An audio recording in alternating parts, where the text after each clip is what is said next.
नमस्कार, स्वागत है आपका एशिया न्यूज इंडिया में। मैं हूं कीर्ति सिंह। राज्य में जिस तरह से कोरोना संक्रमण बढ़ रहा है, इस पर काबू पाने के लिए झारखंड के स्वास्थ्य मंत्री बन्ना गुप्ता ने नामकुम स्थित आईपीएच में एक बैठक रखी, जिसमें उन्होंने कोरोना संक्रमण से संबंधित कई बातों पर वहां मौजूद लोगों के साथ चर्चा की। दरअसल जिस तरह से राज्य में कोरोना संक्रमण का जो दूसरा लहर है वो तेजी से बढ़ा है, इसे लेकर पहले से कोई भी तैयारी नहीं की गई थी, जिस पर स्वास्थ्य मंत्री ने कहा कि अगर हमारे राज्य में दूसरी लहर को लेकर पहले से ही तैयारी होती, केंद्र सरकार के द्वारा पहले से कुछ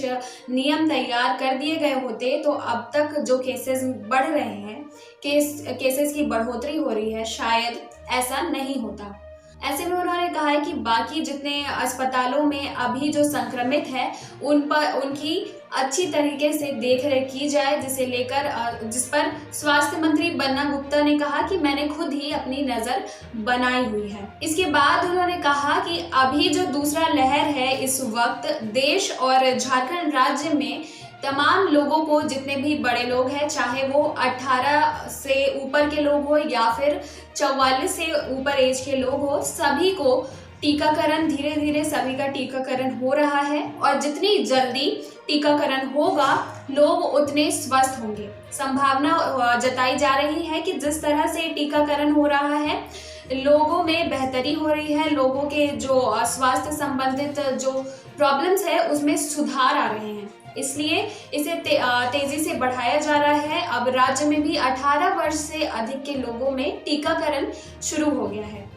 लेकिन जिस तरह से WHO और बाकी के जो एक्सपर्ट हैं, उन्होंने संभावना जताई है कि अब राज्य में जो कोरोना संक्रमण की तीसरी लहर है वो भी आने वाली है। इसकी संभावना अभी से जताई जा रही है, जिसे लेकर कई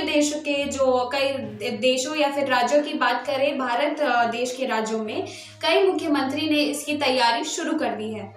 वहीं झारखंड के स्वास्थ्य मंत्री बन्ना गुप्ता ने भी कहा कि हमें भी तीसरी लहर को लेकर अब राज्य में तैयारी शुरू कर देनी चाहिए।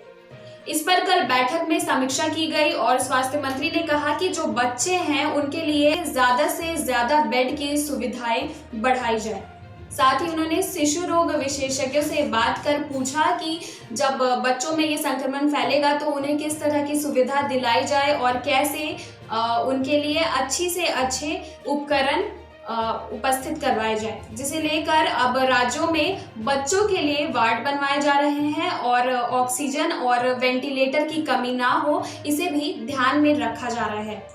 इस पर स्वास्थ्य मंत्री बन्ना गुप्ता ने सभी जितने भी शिशु रोग विशेषज्ञ हो या फिर अलग अलग चिकित्सक हो, उनसे बात कर एक पूरी रणनीति तैयार कर ली है, ताकि जिस तरह से ये दूसरी लहर में हम लोगों को, यहाँ के नागरिकों को ज़्यादा परेशानी हुई, इसे लेकर अब बच्चों के समय में तीसरी लहर में लोगों को ज़्यादा परेशानी ना हो। साथ ही अब जितने भी वार्ड बनाए जा रहे हैं बच्चों के लिए, उसमें ये भी तय किया गया है कि जो शिशु होंगे उनके माँ के लिए भी एक स्थान दिया जाए, क्योंकि बच्चे जो होते हैं